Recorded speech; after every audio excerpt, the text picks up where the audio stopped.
খবৰ আহিছিলে যে নিষিদ্ধ ড্ৰাগছ এখন MZ01V8396 হুণ্ডাই কেটাগৰী তাত কঢ়িয়াই আনিছে মিজোৰামৰ ফালৰ পৰা আৰু সেই সূত্ৰে আমাৰ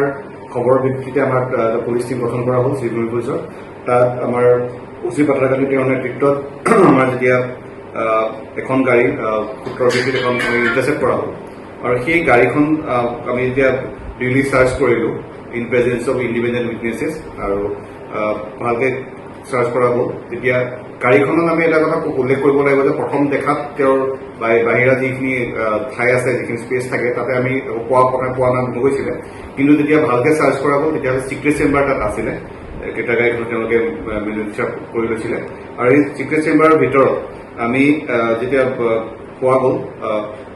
আমি যি প্ৰচিডিউৰ ফ'ল' কৰি চেক কৰা গ'ল তাতে আমি সন্দেহজনক ইয়াবা টেবলেটছ আমি উদ্ধাৰ কৰিবলৈ সক্ষম হৈছোঁ তাতে আমি মুঠ 20টা পেকেটত মুঠতে প্ৰায় 40,000 আমি ইয়াবা টেবলেট সন্দেহজনক আমি উদ্ধাৰ কৰিব সক্ষম হৈছোঁ আৰু এই সংক্ৰান্তত ইনামুদ্দিন যোনে গাড়ীখন লৈ আহিছিলে সেই তেওঁক ভিলেজ মইনাহলা হেৰালিপুল কথাকান্দি PH আণ্ডাৰ তেওঁক আমি কৰায়ত্ব কৰিছোঁ আৰু এই ক্ষেত্ৰত আমি অনুসন্ধান চলি আছে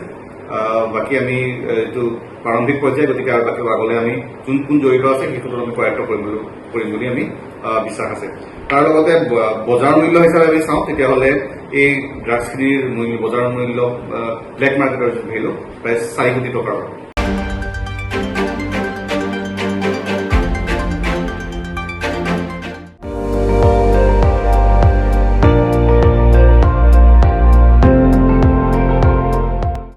আপুনি চাই আছে ND24 সৰ্বশ্ৰেষ্ঠ নহয় সৰ্বোত্তমৰ দৌৰ